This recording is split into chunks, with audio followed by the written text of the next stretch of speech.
Hello students. आज इस video lecture में हम डिस्कस करेंगे topic control statements in Python. तो स्टार्ट करते हैं topic. Control statements in Python are used to direct the flow of a program execution. Means हमारे प्रोग्राम की जो कोडिंग है उसके कोड को जो एग्जीक्यूट करने के टाइम कंट्रोल करना है। मीन्स जो प्रोग्राम का कोड है उसका कौन सा पार्ट एग्जीक्यूट करना है, कौन सा पार्ट एग्जीक्यूट नहीं करना है, यानी स्किप करना है, और कोड को कितनी बार एग्जीक्यूट करना है। जो स्टेटमेंट्स इनको कंट्रोल करती है उसे हम बोलते हैं कंट्रोल स्टेटमेंट्स। फिर कंट्रोल स्टेटमेंट्स क्या कर रही है, प्रोग्राम के एग्जीक्यूशन के फ्लो को कंट्रोल कर रही है, इसलिए control statements are also known as a flow control statements. तो अगर आपको एग्जाम में क्वेश्चन मिलता है कि explain the control statements in Python, ये explain the flow control statement in Python, तो आपको यही आंसर में लिखना है जो अभी हम इस टॉपिक में डिस्कस करेंगे। फिर हमारे पास कंट्रोल स्टेटमेंट्स या फ्लो कंट्रोल स्टेटमेंट्स की तीन कैटेगरीज हैं। फर्स्ट इज कंडीशनल स्टेटमेंट्स, जिसमें आती है हमारी इफ स्टेटमेंट, इफ एल्स और एलिफ स्टेटमेंट्स। सेकंड कैटेगरी है ट्रांसफर स्टेटमेंट्स, जिसमें आएंगी हमारी break statement, continue statement and the pass statement. Third category है आइटरेटिव स्टेटमेंट्स, या फिर इन्हें हम लूप्स भी कहते हैं। और पाइथन प्रोग्रामिंग में ओनली दो ही लूप होते हैं, व्हाइल लूप और फॉर लूप। तो अगर आपको एग्जाम में क्वेश्चन मिले explain the control statement in detail, तो आपको ये सारी ही स्टेटमेंट्स को डिटेल में एक्सप्लेन करना है। लेकिन अगर हमें एग्जाम में क्वेश्चन मिलता है कि explain the conditional statements in Python, तो उस केस में हमें सिर्फ इन इफ एल्स और एलिफ स्टेटमेंट को एक्सप्लेन करना है। अगर ओनली ट्रांसफर स्टेटमेंट्स आती हैं तो सिर्फ ये तीन स्टेटमेंट्स ब्रेक, कंटिन्यू और पास स्टेटमेंट को एक्सप्लेन करोगे। और अगर आइटरेटिव स्टेटमेंट्स या लूप्स के बारे में पूछा जाता है एग्जाम में, तब आप ओनली वाइल लूप और फॉर लूप को क्या करेंगे, एक्सप्लेन करेंगे। तो वन बाय वन हम इन सभी स्टेटमेंट्स को डिस्कस करेंगे यहाँ पर। सबसे पहले हम डिस्कस करेंगे conditional statements. Conditional statements are used to control the flow of program by making decision based on condition. अभी हमने बात की कि जो कंट्रोल स्टेटमेंट्स हैं वो प्रोग्राम एग्जीक्यूशन के फ्लो को कंट्रोल करते हैं। तो कंडीशनल स्टेटमेंट वही कर रही है, प्रोग्राम एग्जीक्यूशन के फ्लो को कंट्रोल कर रही है, बट वो जो कंट्रोलिंग है that is based on a condition, इसलिए इन स्टेटमेंट को हम बोलते हैं कंडीशनल स्टेटमेंट्स। और उन कंडीशन बेस ये स्टेटमेंट डिसीजन लेती हैं कि कौन से पार्ट को एग्जीक्यूट करवाना है और कौन से पार्ट को स्किप करवाना है। That's why these statements are also known as a decision making statements. यानी कंडीशन बेस डिसाइड किया जाता है कि कौन से पार्ट को एग्जीक्यूट करना है और कौन से कोड को एग्जीक्यूट नहीं करना, इसलिए इन स्टेटमेंट को डिसीजन मेकिंग स्टेटमेंट्स भी कहते हैं। It means the control flow of program will be decided based on the outcome of the condition। ये भी हमने डिस्कस किया कि जो कंडीशनल स्टेटमेंट है ये जो प्रोग्राम के एग्जीक्यूशन के फ्लो को कंट्रोल कर रही है, that is based on a condition. Next हमारा कंडीशनल स्टेटमेंट्स में तीन स्टेटमेंट है। First is if statement. If statement में है, इसका आप सिंटेक्स देखें, पहले पहले कीवर्ड यूज करते हैं इफ, उसके बाद आती है हमारी कंडीशन, जिसके बेस क्या किया जाएगा, डिसीजन लेती है स्टेटमेंट कि कौन से पार्ट को एग्जीक्यूट करना है और कौन से पार्ट को एग्जीक्यूट नहीं करना। पहले keyword if, then condition, then colon. Colon symbol यहाँ पे हमें यूज करना है। उसके बाद ब्लॉक ऑफ स्टेटमेंट्स, ये इफ क्लोज का ब्लॉक ऑफ स्टेटमेंट्स है। और इसके बाद स्टेटमेंट आफ्टर इफ, इस क्लोज के बाद वाली जो स्टेटमेंट्स है वो यहाँ मेंशन होती है। तो ये वर्क कैसे करती है हमारी स्टेटमेंट, कंडीशन की वैल्यू या तो ट्रू होगी या फॉल्स होगी। अगर कंडीशन ट्रू है, अगर कंडीशन की आउटकम ट्रू है, उस केस में ब्लॉक ऑफ स्टेटमेंट एग्जीक्यूट होगा और उसके बाद स्टेटमेंट आफ्टर इफ एग्जीक्यूट होगी। लेकिन अगर कंडीशन की वैल्यू फॉल्स है, उस केस में ब्लॉक ऑफ स्टेटमेंट्स, जो इफ क्लोज की ब्लॉक ऑफ स्टेटमेंट्स है, ये एग्जीक्यूट नहीं होगी, this part will be skipped. उसके बाद अगर ये कंडीशन फॉल्स है तो डायरेक्ट स्टेटमेंट आफ्टर इफ हमारी एग्जीक्यूट होगी।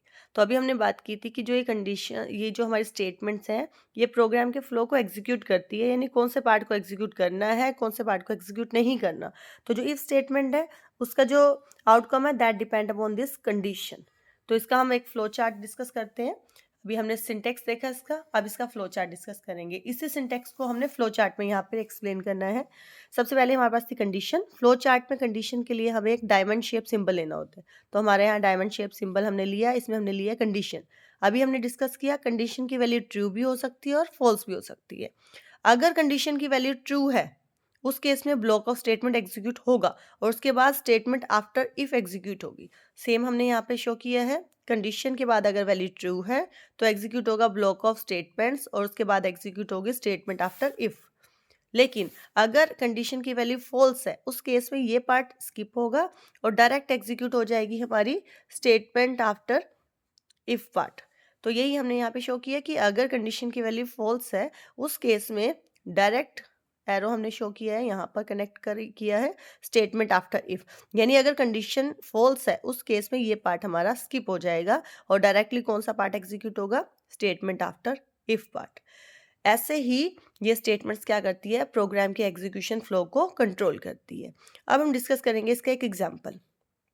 जितनी भी स्टेटमेंट्स इस टॉपिक में हम डिस्कस करेंगे सभी स्टेटमेंट का पहले हम उसकी डेफिनेशन बताएंगे। पहले हम बताएंगे कि वो स्टेटमेंट काम कैसे करती है, फिर हम उसका सिंटेक्स एक्सप्लेन करेंगे, फिर हम उसका ड्रॉ करेंगे फ्लो चार्ट और उसके बाद हम उसका प्रोग्रामिंग एक एग्जांपल बताएंगे। तो अब हम इफ स्टेटमेंट का एक प्रोग्राम देख लेते हैं कि प्रोग्राम आप कैसे लिखेंगे। एक वेरिएबल लिया है हमने ए, उसकी वैल्यू ले ली हमने 40। हम इफ क्लोज यूज कर रहे हैं स्टेटमेंट तो आप यूज करेंगे कीवर्ड इफ। ये है हमारी कंडीशन। कंडीशन हमने ले ली यहाँ पे इफ ए ग्रेटर देन 20, उसके बाद कोलन यूज होगा यहाँ पर। इफ ए ग्रेटर देन 20 यानी अगर ये वैल्यू ट्रू है उस केस में क्या प्रिंट हो जाए, this is the if body. लेकिन अगर ये वैल्यू फॉल्स है तो क्या प्रिंट हो जाए, this is outside the if body. अब ये काम कैसे करेगा, ये एग्जीक्यूट कैसे होगा if statement. If this is a condition A greater than 20, ए की वैल्यू क्या ली है हमने already 40, means 40 is greater than 20, means this condition is true. अगर ये कंडीशन ट्रू है तो पहले इफ पार्ट एग्जीक्यूट होगा और उसके बाद स्टेटमेंट आफ्टर इफ वाला। तो आउटपुट में हमें मिलेगी this is the if body और उसके बाद this is outside the if body. दोनों ही स्टेटमेंट्स हमारी क्या हो जाएगी, एग्जीक्यूट हो जाएगी। लेकिन अगर ए की वैल्यू सपोज होती 10 और सेम कंडीशन होती तब हम चेक करते क्या आउटपुट मिलती, ए इज इक्वल टू 10 होता। अगर हम ले लेते a is equal to 10, condition check होती हमारी, कंडीशन में ए की वैल्यू आती 10, if 10 greater than 20, false. False के केस में ये वाली स्टेटमेंट एग्जीक्यूट ना होती। कंडीशन के बाद डायरेक्ट कौन सी स्टेटमेंट एग्जीक्यूट होती हमारी, आउटसाइड द इफ स्टेटमेंट, यानी ये। तो हमें आउटपुट में मिलता only this is outside the if body. तो ऐसे एग्जीक्यूट होती है हमारी इफ स्टेटमेंट। अब हम देखते हैं अपनी कंडीशनल स्टेटमेंट की second statement, that is if else statement. If else statement कैसे काम करती है, अगेन सेम इफ क्लोज के साथ एक कंडीशन लगती है। कंडीशन की वैल्यू अगर ट्रू है तो इफ ब्लॉक के साथ जो कंडीशन स्टेटमेंट्स हमने यूज किया वो एग्जीक्यूट हो जाएंगी। अगर कंडीशन फॉल्स है तो एल्स पार्ट में जो हमने स्टेटमेंट्स रखी हैं वो एग्जीक्यूट हो जाएंगी। इसका सिंटेक्स चेक करें, आपको समझ में आएगा। सिंटेक्स देखें, सबसे पहले कीवर्ड इफ, उसके बाद हमने यूज की है कंडीशन और उसके बाद कोलन लगाना जरूरी है। कंडीशन की वैल्यू या तो ट्रू होगी या फिर फॉल्स होगी। कंडीशन के बाद हमने लिया है block of statements, these block of statements come under if close, और उसके बाद कीवर्ड यूज करेंगे एल्स और इसकी ब्लॉक ऑफ स्टेटमेंट्स, और लास्ट में हमारे पास स्टेटमेंट आफ्टर इफ, यानी ये सारे पार्ट के बाद जो स्टेटमेंट एग्जीक्यूट होनी चाहिए वो वाली स्टेटमेंट यहाँ पर है। अब देखें, कंडीशन की वैल्यू या तो ट्रू होगी या फिर फॉल्स होगी। अगर ये वैल्यू ट्रू है उस केस में हमारा पार्ट एग्जीक्यूट होगा ये ब्लॉक ऑफ स्टेटमेंट्स। उस केस में एल्स पार्ट एग्जीक्यूट नहीं होगा और इसके बाद पार्ट एग्जीक्यूट होगा हमारा स्टेटमेंट आफ्टर इफ। लेकिन अगर कंडीशन की वैल्यू फॉल्स है उस केस में ये वाला पार्ट एग्जीक्यूट नहीं होगा, उस केस में एग्जीक्यूट होगा हमारा एल्स पार्ट यानी ब्लॉक ऑफ स्टेटमेंट्स, और उसके बाद एग्जीक्यूट होगी हमारी statement after if.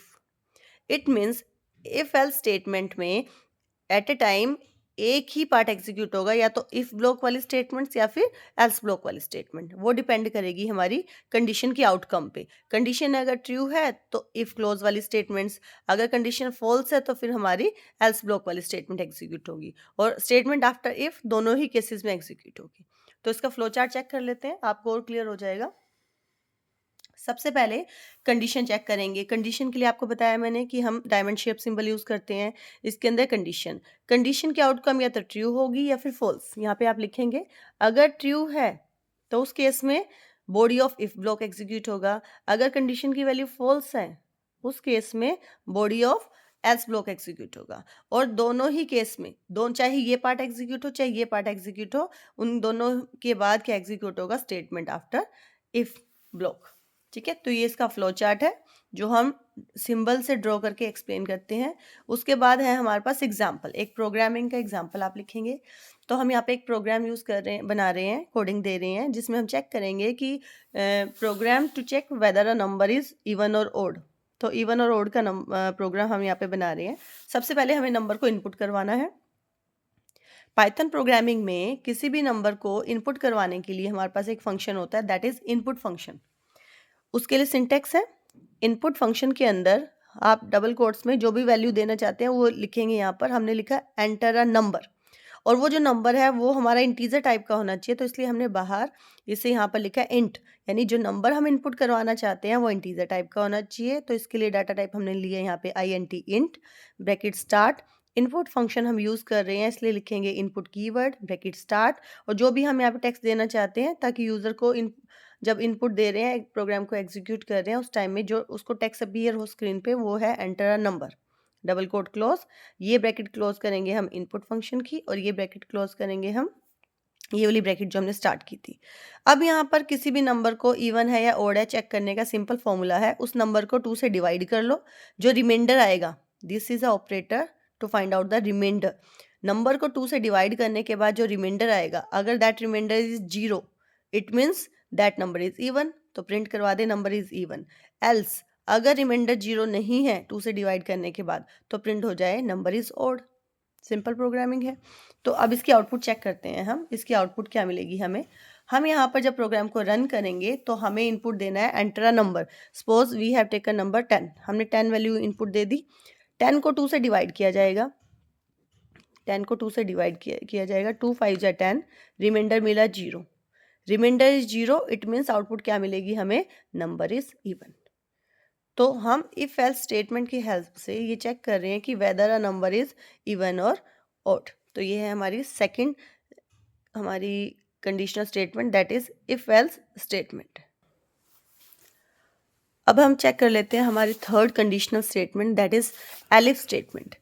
Elif statement कैसे काम करती है।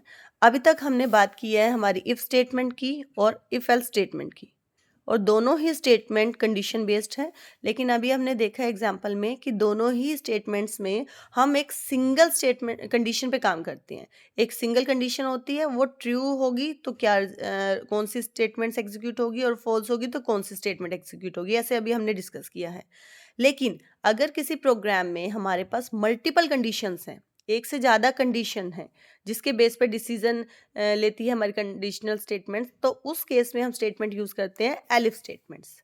इसको मैं रीड कर रही हूँ आपके लिए। We can check multiple conditions for true with the help of elif statement and execute a block of code written just below the elif statement whose condition is true. अगर हमारे पास मल्टीपल कंडीशंस हैं तो multiple conditions one by one सब check होती है। जो condition true है उसके नीचे वाली जो स्टेटमेंट है, जस्ट उसके नीचे जो स्टेटमेंट ब्लॉक हमने लिखा है वो वाला ब्लॉक क्या हो जाएगा, एग्जीक्यूट हो जाएगा। इसको हम सिंटेक्स से समझते हैं, आपको और क्लियर होगा। तो इसका सिंटेक्स चेक करें। सबसे पहले कीवर्ड यूज होता है इफ कीवर्ड। उसके बाद आएगी हमारी कंडीशन नंबर 1। हम 1 2 3 ले रहे हैं क्योंकि हमारे पास अब मल्टीपल कंडीशंस है। If keyword condition 1 then colon, ये वही सिंटेक्स है जो अभी तक हमने बात की है इफ स्टेटमेंट में। उसके बाद स्टेटमेंट 1 यानी वो पार्ट जो इस कंडीशन को ट्रू होने के बाद एग्जीक्यूट होने हैं। उसके बाद अगर हमारे पास एक और कंडीशन है तो हम यहाँ कीवर्ड यूज करेंगे एलिफ। एलिफ कंडीशन नंबर 2, फिर कोलन लगेगा, और यहाँ पर ब्लॉक ऑफ स्टेटमेंट्स जो हम चाहते हैं कि कंडीशन 2 अगर ट्रू है तो ये वाली स्टेटमेंट एग्जीक्यूट हो, वो यहाँ पर मेंशन करेंगे स्टेटमेंट 2 में। उसके बाद अगर सपोज हमारे पास एक और कंडीशन है तो हम लिखेंगे यहाँ पर एलिफ कीवर्ड और कंडीशन नंबर 3। कंडीशन नंबर 3 अगर ट्रू है तो हमारा कौन सा कोड एग्जीक्यूट होना है वो हम यहाँ पर लिखेंगे। लेकिन अगर ये हमारी कंडीशन फॉल्स है उस केस में क्या होगा, इसके बाद हम यूज़ करते हैं एल्स कीवर्ड। अगर ये कंडीशन फॉल्स है तो कहाँ जाएंगे, ये वाला पार्ट एग्जीक्यूट होगा, दैट इज स्टेटमेंट नंबर 4। और उसके बाद लास्ट में statement below if else, elif else, ये सारे ब्लॉक के बाद वाली जो स्टेटमेंट्स है वो यहाँ पर होती है। अभी एक फंक्शन काम कैसे करते हैं ये स्टेटमेंट्स, इफ कंडीशन 1, अगर कंडीशन ट्रू है तो ये वाला पार्ट एग्जीक्यूट होगा, और आगे कोई भी कंडीशन चेक नहीं होगी। लेकिन अगर ये कंडीशन फॉल्स है, उस केस में कंडीशन नंबर, ये वाला पार्ट तो एग्जीक्यूट नहीं होगा, लेकिन कंडीशन 2 चेक होगी। अगर ये ट्रू है, उसके बाद ये वाली स्टेटमेंट एग्जीक्यूट होगी, और उसके बाद स्टेटमेंट बिलो इफ एल्स वाली।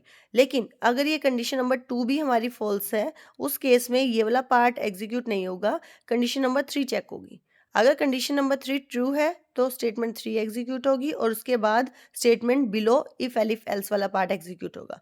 बट अगर ये कंडीशन भी फॉल्स है, उस केस में ये एग्जीक्यूट नहीं होगा, डायरेक्ट आपकी स्टेटमेंट 2 एग्जीक्यूट होगी, और उसके बाद स्टेटमेंट बिलो इफ एल्स वाली स्टेटमेंट एग्जीक्यूट होगी।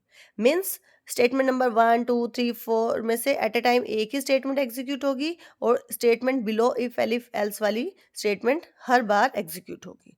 तो इसको हम फ्लो चार्ट से समझते हैं। तो सबसे पहले है हमारे पास कंडीशन 1, और कंडीशंस के लिए हम यूज़ करते हैं डायमंड शेप सिंबल। तो हमने यहाँ पे लिया कंडीशन 1 को डायमंड शेप सिंबल में। कंडीशन 1 अगर ट्रू है तो स्टेटमेंट 1 एग्जीक्यूट हो जाए, और उसके बाद direct statement below if else execute होगी। लेकिन अगर कंडीशन 1 फॉल्स है, उस केस में चेक होगी कंडीशन नंबर 2। फिर से कंडीशन 2 ट्रू हो सकती है या फॉल्स हो सकती है। ट्रू होगी तो स्टेटमेंट 2 एग्जीक्यूट हो जाएगी, और उसके बाद स्टेटमेंट बिलो इफ एल्स। लेकिन अगर कंडीशन 2 फॉल्स है तो फिर से कंडीशन 3 चेक होगी, और कंडीशन 3 ट्रू होगी तो स्टेटमेंट 3 एग्जीक्यूट होगी, और उसके बाद स्टेटमेंट बिलो इफ एल्स। लेकिन अगर कंडीशन 3 फॉल्स है तो उस केस में एग्जीक्यूट होगी स्टेटमेंट 4, और उसके बाद एग्जीक्यूट होगी स्टेटमेंट बिलो इफ एल्स।